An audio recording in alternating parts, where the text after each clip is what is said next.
Welcome to UMCC Medical Consultant Connector, where your health matters to us. Picture this: me on a roller coaster. Fun, right? Wrong!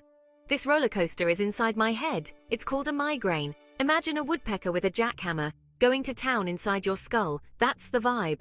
Once I had a migraine so bad, I swore my brain was trying to escape through my left nostril. I spent the day in a dark room convinced I was turning into a mole person. Spoiler alert, I didn't.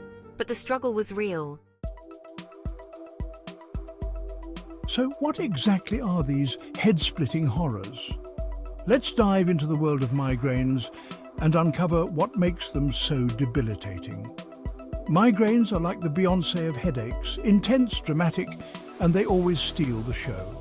They can last for hours or even days, making it nearly impossible to function normally. Unlike your average headache, migraines are a complex neurological party foul involving nerve pathways, blood vessels, and a whole lot of brain chemicals gone wild. This intricate dance of biological factors can trigger a cascade of symptoms. Think of it like this: your brain is throwing a rave, but someone spiked the punch bowl. The result? A sensory overload that your brain just can't handle. The lights are too bright, the music is too loud, and everyone's feeling nauseous. These sensory disturbances are hallmark symptoms of a migraine, often accompanied by throbbing pain on one side of the head. That's a migraine in a nutshell. Sufferers often find solace in dark, quiet rooms, away from the chaos.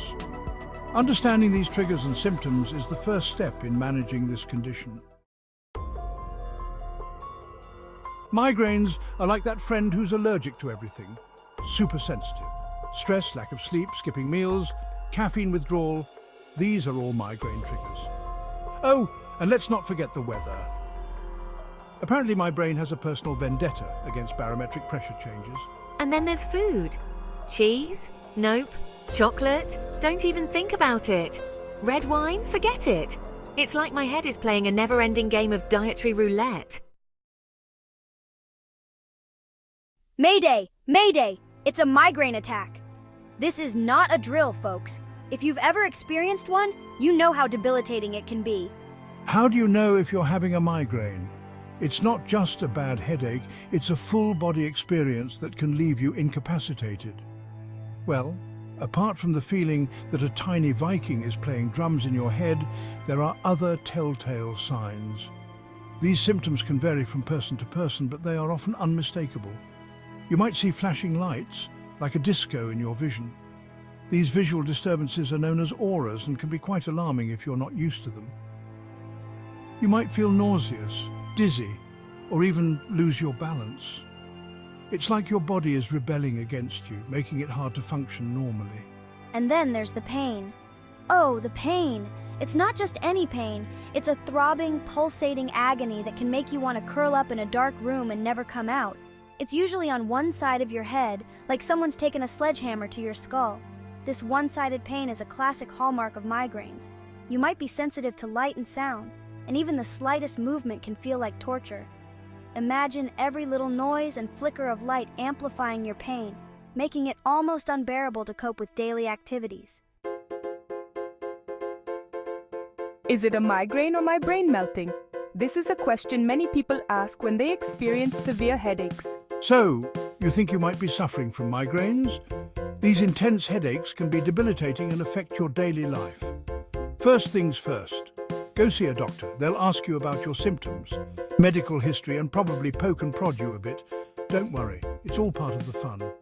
There's no single test for migraines, so diagnosis is based on your symptoms and ruling out other conditions.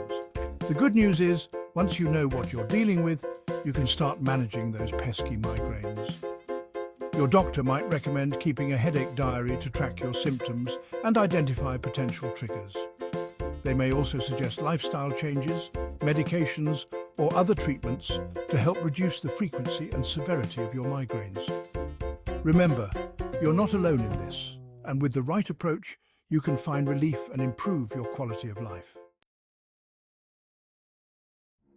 Want to keep those migraines at bay? Prevention is key, my friend. Get enough sleep, manage your stress levels, and eat regular, healthy meals. And for the love of all that is holy, stay hydrated. You can also try keeping a headache diary to identify your triggers. It sounds tedious, but trust me, it's better than spending another day in a dark room, convinced your head is going to explode. UMCC, your ultimate medical consultant connector.